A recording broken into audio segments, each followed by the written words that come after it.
Mi interés en la problemática de la prensa negra del Buenos Aires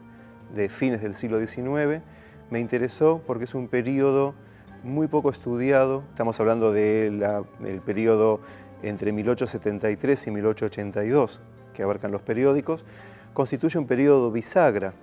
para la constitución de la moderna nación argentina. Es el periodo en que se gesta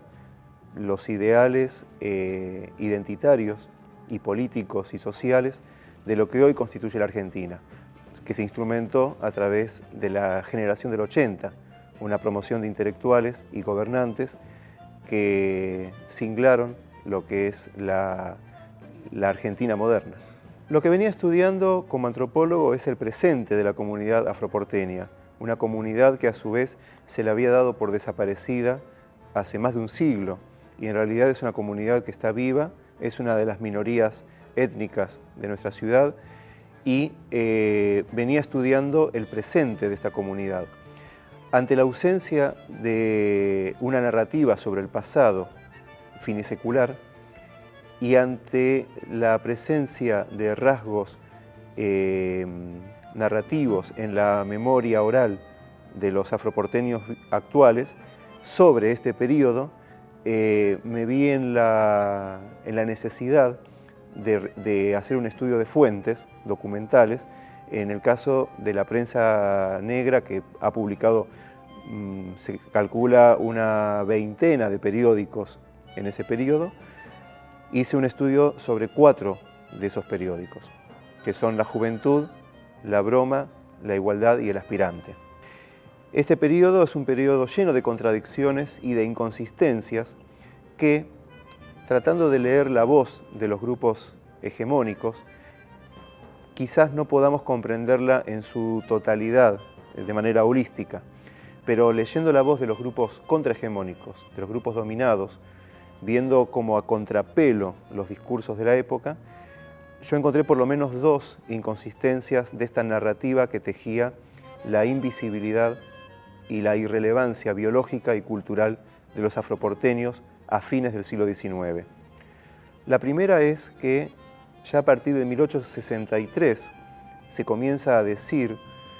reiteradamente y de manera muy contundente que ya prácticamente no quedaba población negra en Buenos Aires y por lo tanto no quedaba cultura negra. La existencia de esta veintena de periódicos invita a repensar estas aseveraciones que aún hoy, ya instaladas en el sentido común, se vienen repitiendo sin demasiado examen.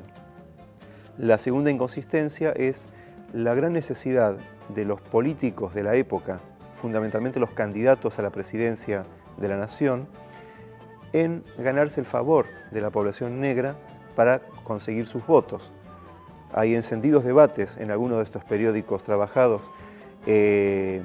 en la puja presidencial, en donde estaba Alsina, Mitre y Avellaneda, a favor de uno o del otro. Y de hecho, buena parte de esos diarios eran financiados con las campañas de estos presidentes. Con lo cual, si esta población era tan pequeña y tan irrelevante, pensando que además en la época solamente votaban los varones, no se entiende por qué los blancos estaban tan interesados en lograr en acaparar el porcentual de sus votos. Quisiera invitar a que la lectura de este libro de historia, yo no soy historiador, pero que este libro de historia sea en cierta manera en tono presentista, por eso es una lectura antropológica de estos periódicos. Y traté de situar estas narrativas del pasado de alguna manera en el tiempo presente, trayendo a colación información de historia oral y de los descendientes de muchas de las personas que escribieron en esos periódicos, que hoy viven y que pueden contar su historia en primera persona, con lo cual estaríamos abriendo el juego realmente a una democracia de voces en esta nueva lectura de qué somos identitariamente cuando decimos somos argentinos. Esto no es cultura negra en Buenos Aires, sino que es cultura negra de Buenos Aires.